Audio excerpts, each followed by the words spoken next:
Hey, what's going on, everybody? This is John J Gaming on for Mike here, coming at you with a brand new episode of the Gore Pirates Dynasty here on NCAA 14, featuring that Oklahoma high school football mod as well. We find ourselves here in year number 3. We are undefeated so far this season. We're 8-0, and that does make us number 3 in the state of Oklahoma, but we are taking a pretty tough opponent on in terms of our matchup in 4A sectional play. The Lasso Rams come to town, and they got themselves a solid football team. B overall squad with B- offense and a B+ defense, so offensively, our guys are going to have to lock in if we want to come out and be successful. But offensively, on the other hand, for Lasso, I mean, they don't have their quarterback still, so we will be dealing with their backup instead of Mason Willingham, who is a Division I prospect. So it is quite the bullet dodge in that particular circumstance. I'm still excited for this game regardless, looking forward to the opportunity to get to 9-0 here in year number 3, and I hope you guys are excited as well. If you are, make sure you go ahead, smack that like button for me, hit that subscribe button as well if you do happen to be brand new to the channel, and without further ado, let's go ahead and jump into this thing. So with that being said, let's go ahead and kick things off here. Another game of Gore Pirates football. Let's kick it off against the Lasso Rams as Lasso gets the kickoff, handled by Snyder, and Snyder gets a lane. Snyder is down the sideline. It's going to be brought down at about midfield, but great field position starting out for the Lasso offense.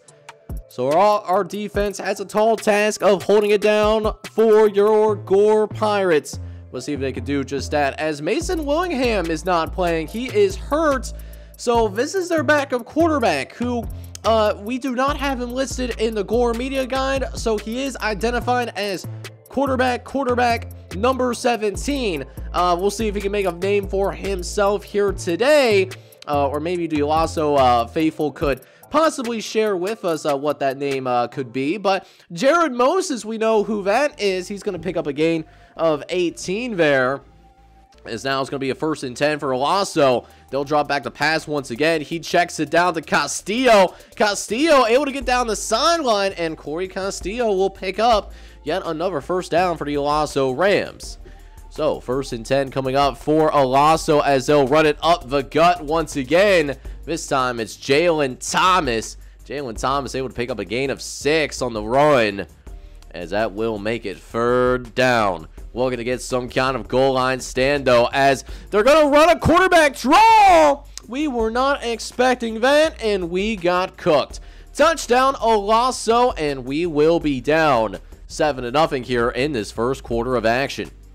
But we do get a studio update as Carl Albert is able to hang on against Anadarko. Carl Albert keeps itself alive for the state playoffs, as we look to do the same thing ourselves. We'll see what we can do with our first drive of the game, as we're going to start with a handoff with our tailback, RJ Valencia, who was down the sideline, eventually gets dropped from behind, but a great run to start things out. RJ Valencia picking up close to 20 yards on the ground.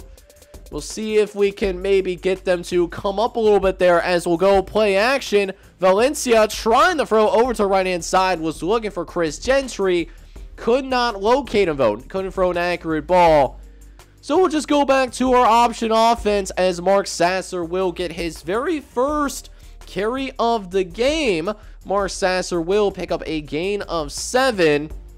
As now 3rd and short coming right up, though, as Thompson wants to pick up this 1st down. RJ Valencia up for guns.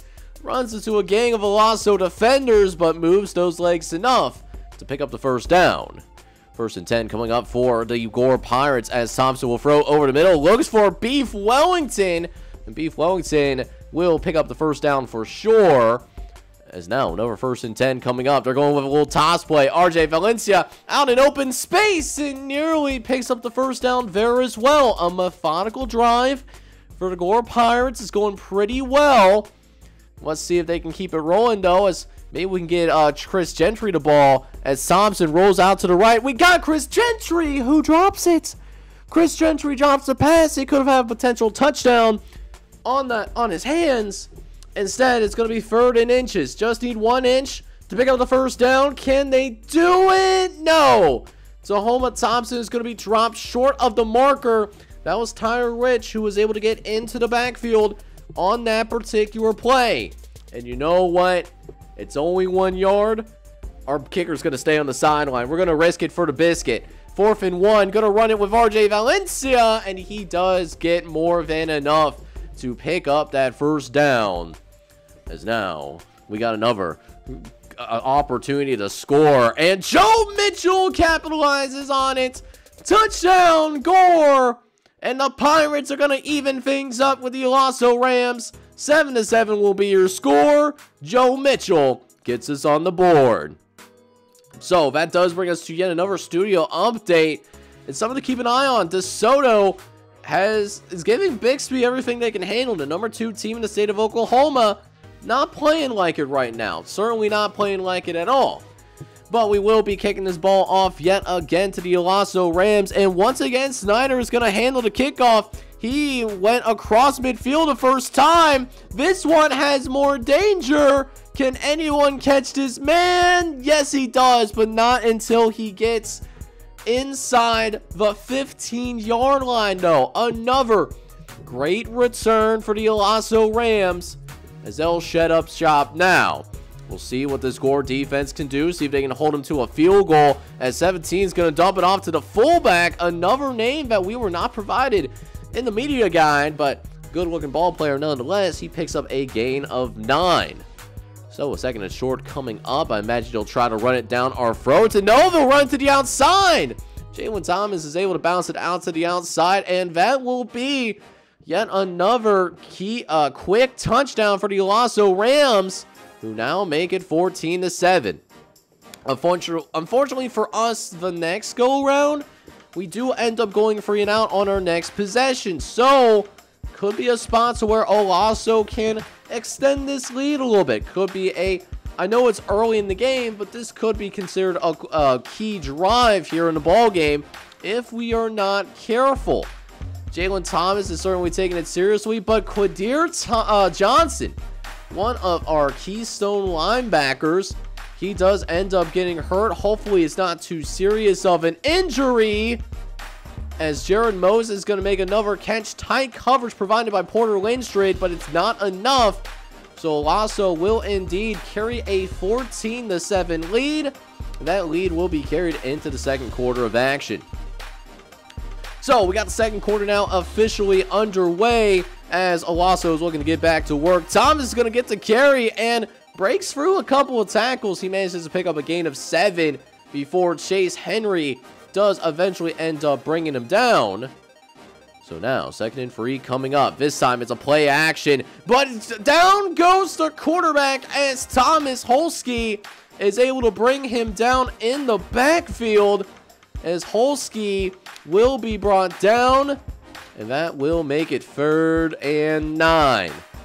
We'll see if our defense can come through for us here, as they're going to try to set up the screen. Nobody goes for it, and that is going to be picked up. You know what? I saw it with one of our defensive linemen, but I couldn't get him over quick enough. We got bamboozled on that particular halfback screen. You absolutely do hate to see it, by the way.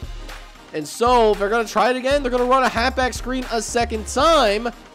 They thought we was stupid. We are more prepared for it this time around. And Owasso will have to settle for a field goal.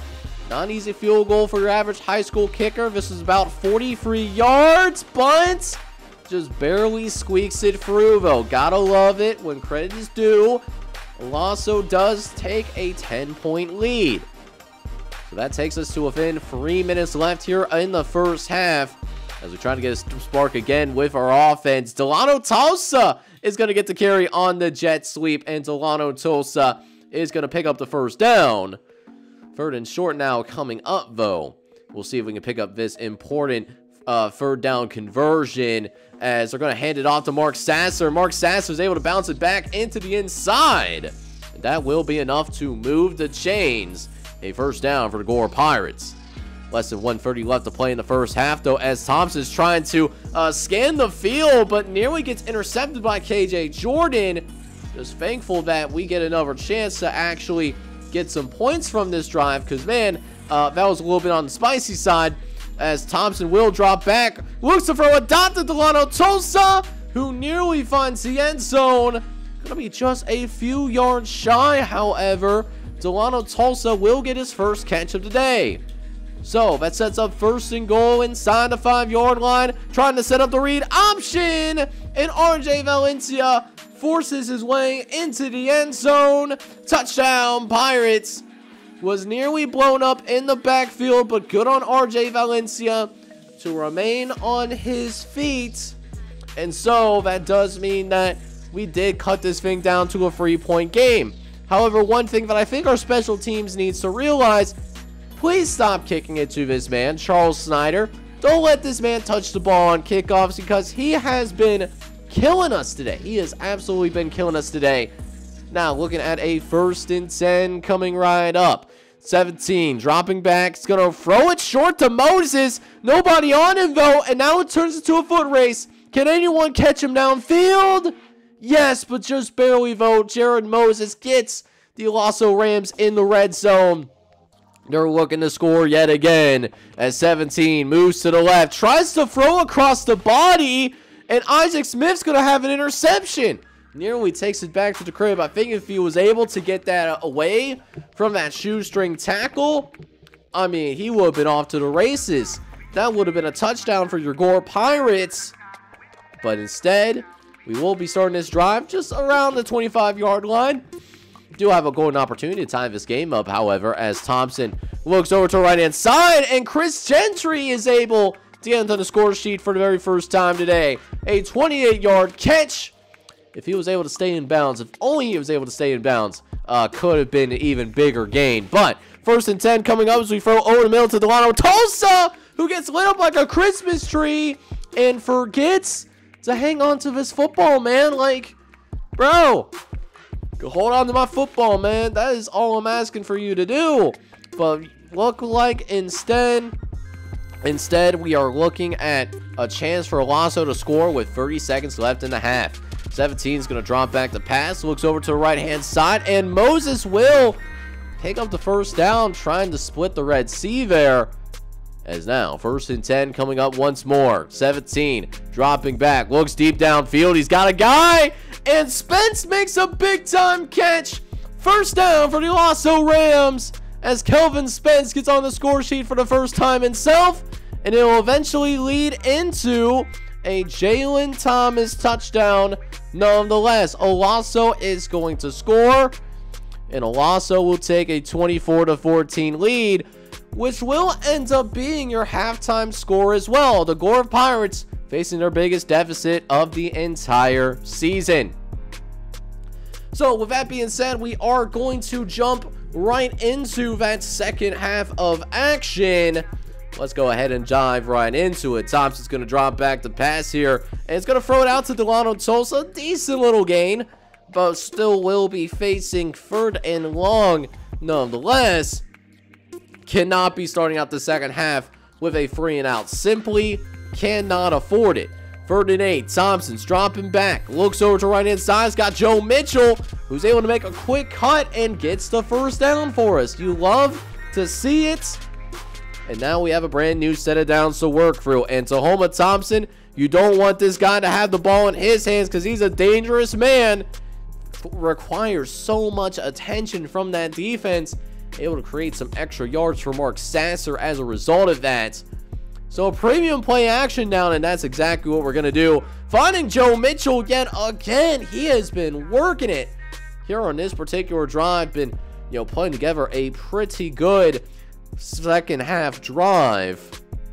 Is now 1st and 10 coming up, so we get to about midfield. Gonna look to run it with RJ Valencia, who's gonna make a cut back onto the right hand side, able to pick up a solid gain, a gain of 5 yards on the play. Hasn't had that explosive run since the very first drive, but he's been steady, he has been consistent, and that's why we're gonna go to RJ Valencia again on the 3rd and short. RJ Valencia picks up the first down, but at what price? He ends up going down with an injury. So we'll see a little bit more Mark Sasser going forward. 1st and 10, trying to set up play action. Got a man open in Chris Gentry, but he drops it. It's dropped again by Chris Gentry, just not having a very good game here thus far. So hopefully he can get himself together. In the meantime, Tahoma Thompson will end up scrambling, finds the first down marker, and moves accordingly. 1st and 10 coming up, so we try to set up another play action. Tahoma Thompson has a lot of time to throw this, and Jake Durant makes a good move to the outside and finds the end zone as well. Touchdown, Pirates. And the Pirates will cut this down to just a field goal. A field goal game coming right up. You love to see it. Great way to respond in the first half. But we do get some news on RJ Valencia, who finds a way to dislocate his shoulder. So he will be out for the rest of this game. Who knows how much longer he'll be out after that. It's going to be something to monitor as we maybe get into that post game, right? But for now, we are only down by a field goal, and we have a chance to also get these guys off the field as well. However, Jalen Thomas has other plans, as Jalen Thomas just runs over, I believe that's Brant Danielson, the senior linebacker, and that will move the chains for the Olaso Rams.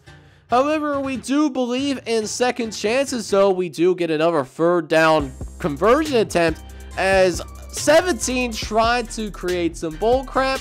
That just lets you know that the game is trying everything possible to get us to lose, man. Literally anything possible. Thankfully, we had somebody there to stop that, but man, how was that completed without going terribly wrong?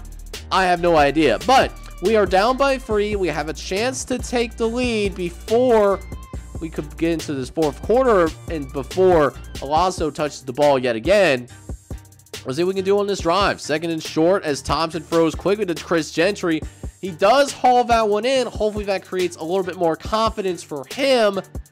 And now sets up a 2nd and long. Thompson gonna hand it off to Scott Tanner. He's gonna get a meaningful carry. I think this is his first meaningful carry of the season. That is a freshman running back.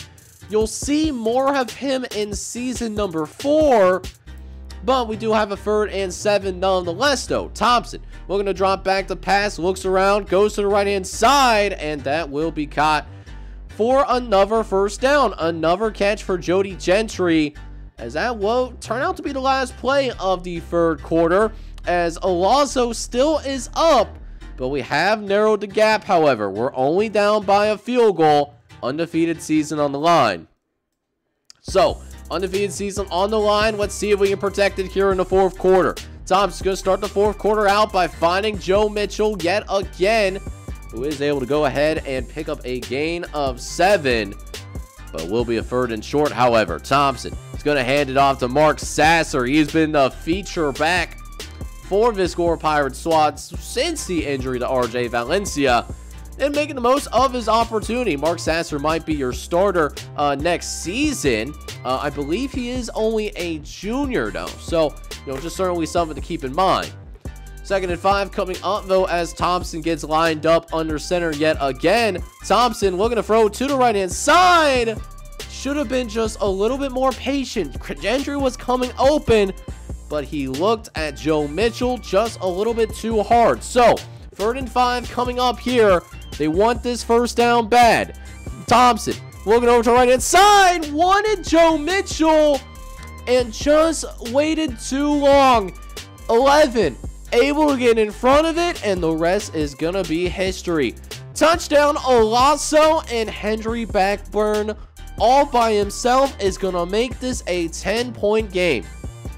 I mean, Joe Mitchell was open, but we were looking at those crossers for so long, but by the time we got to him, 11 was already there to make a play. So, not a bad idea, just a bad execution of it. But we do get another studio update from the Bixby DeSoto game, and Bixby goes down as well. So, number 2 in the state of Oklahoma goes down. DeSoto wins by 19 points. They were hooping in this one, that's for sure. And that means Bixby will also be taking their first loss of the season. Could have some serious damage to those state playoff hopes. But we have other things to worry about right now. We certainly have other things to worry about. Down by 10, so we need a score on this drive. Thompson's going to drop back, looks over to right-hand side, and does find Joe Mitchell, who is able to go ahead and pick up that first down. Just a couple of plays later, though, a 2nd and 10 coming up as Thompson looks over to that same right-hand side, and Joe Mitchell's been cooking. And we might get a face mask. We usually don't get these, so hopefully it's on the defense. Yes, it is. It is going to be called on the defense, so that will set up Gore just outside of the red zone. But we got to make things count here in this red zone as well. Mark Sasser gets the carry and trudges on forward for a gain of 6. That will make it a 3rd and 6 coming up. A much more reasonable 3rd down. We've been good with our 3rd down conversions besides what you saw on the last drive. But we tried to pull a fast one, and they were not going for it at all. They were absolutely not going for that. And so 4th and 7 coming right up. We must get this conversion. Thompson looks around, tries to throw over the middle, finds Charles Estes. Not only does he pick up the first down, but a key touchdown and a big moment in this game. Keeps the Gore Pirates in it, keeps them attached. Charles Estes, that is his 2nd catch of the season. And it's also his 2nd touchdown of the season as well. We will go for the 2-point conversion. Feeling a little bit spicy, like the alignment. And so we're going to go for it here. Thompson, we got him open, but Joe Mitchell drops it. Joe Mitchell drops the 2-point conversion. Oh, baby. That could have just been a 2-point game. We could have won on the field goal, but instead, we took a risk, and the risk does not pan out. So, that said, 4 minutes left in the ball game. We may or may not have to use these timeouts down the line. So something to really watch out for. 3rd and 11 though. And so go ahead and snap this ball right click. We'll see if they do it. They're going to run it with Jalen Thomas. But Jalen Thomas is going to have nowhere to go. Nowhere from him to run. And so Gore has a chance to take the lead with 2:35 left in the game. This could be an early Tahoma Thompson legacy moment. Tahoma, first play, is going to keep it on the option, and he will pick up the first down. The freshman quarterback, we're going to see what he's possibly made of. He's going to now hand it off to Mark Sasser. Mark Sasser able to bounce it to the outside. He'll pick up a first down as well, a gain of 12. As now we'll see if they run it again with Mark Sasser. He might be a little bit of a hot hand after all, and Mark Sasser cuts it inside. It's a gain of 8 for the Gore Pirate tailback. Setting up a 2nd and short here. We'll see if we can use this, maybe get that passing game opened up. And sure enough, it does. Chris Gentry able to make a play. And it will set up 1st and goal for your Gore Pirates. 10 yards away from taking the lead here in Gore, Oklahoma. Couple of plays later, though, Thompson gets set up in the shotgun formation. Trips to the right. Looks to the right-hand side. Got Delano Toso short. He's going to be a yard short, and that means we're going for it on 4th down. We're going to see what Coach McCown has in store for us. Might try to get into the hands of Mark Sasser. Out on the screen. The screen was there. The screen was there, but the timing was off, though. And so we need to somehow get a free and out. If we don't get a free and out stop, this game is going to be over. And Jalen Thomas is going to take it to the outside. Misses. But Wilson is going to drag him out of bounds. That is going to keep the game alive. And that's a good thing that it does because we are out of timeouts. It seems like they're content with just kneeling down. But what this does is that it's going to guarantee us one more chance at the ball. And that one more chance gives us 4 seconds left to play at the 40-yard line. We need 40 yards in one play. Can they get it with Tahoma Thompson? Drops back. He's going to throw it up. He's got a chance. No! Broken up at the last second. And heartbreak in Gore, Oklahoma. As the number 3 Pirates they're going to go down. They will lose to unranked Olaso 31-27. This is tough. We had our fair share of chances to win this game, and unfortunately, it is simply not meant to be. Just went out there, made too many mistakes, and Olaso is one of those teams. I don't know what it is about Olaso, but it just seems that they have our number, and even with this year that we are having, that will indeed continue to be the case, unfortunately. So our first loss of the season comes our way in a heartbreaker, and it's a few of the little things that happened in this game. You know, the fumble towards the end of the first half, the dropped 2-point conversion, coaching decisions that were also made along the way, and I'm certainly not blameless, but certainly am not all the blame either. Tahoma Thompson did have a good day today. He went 19 for 31, 274 yards and 3 touchdowns, but his interception was legitimately the worst read I've seen him make this whole season, and it led to a pick 6, which also ended up being the difference. Ground game, we were okay on the ground, but we weren't great. RJ Valencia led the way with 15 carries, 79 yards, and a touchdown. Nobody was really stellar in this one necessarily. Receivers, listen, our tight ends ate today. The tight ends did end up eating in this game. All of our touchdowns went to tight ends. Joe Mitchell caught a touchdown pass. We also had Charles Estes, the backup tight end, get a touchdown, and then Jake Durant also getting a touchdown grab as well. So our tight ends did eat today. Also, shout out to Jody Gentry. He did lead the team in receiving yards, 5 catches for 78, but he did have multiple drops in this game as well. And of course, defensively, listen, this is our worst defensive performance of the season. You know, we had some bright spots in Brant Danielson, Leon Wilson, Austin Pace. Isaac Smith also had 4 tackles as well. We didn't really get to this quarterback. Thomas Holsky was the only man to have a sack for us in the entire game. I do want to shout out to Isaac Smith, though. Isaac Smith was able to force a turnover and bring it back 17 yards, but there was certainly, we had our fair share of missed tackles as well. Definitely some blame to go around, but hopefully we can learn from this, and hopefully we can grow from this moving forward as we continue the rest of our season here in this 3rd season of the Gore Pirates Dynasty. But the toughest part of what we got going on is that not only does this loss hurt to the core, but we also no longer control our own destiny to win our conference title either. Not only do we need to win out, but also might need a little bit of lady luck on our side as well. So a tough loss here in this episode that we just got to keep in the back burner. We got to get back to our winning ways in the next episode, but it's not a get-right game coming up. We got to go on the road, and we're taking on a very good Millwood team. And this Millwood team, not ranked, but they're very close to being ranked, and they're a good football team as well. So we have to show up and be focused on the road. Hope you enjoyed this episode, though, even though our perfect season does end up coming to an end. If you did enjoy this episode, I definitely encourage you to go ahead, smack that like button, then also hit that subscribe button as well if you do have to be brand new to the channel. This is John J Gaming on the mic signing off, but hoping you guys are all out there having a good one. Take care, everybody.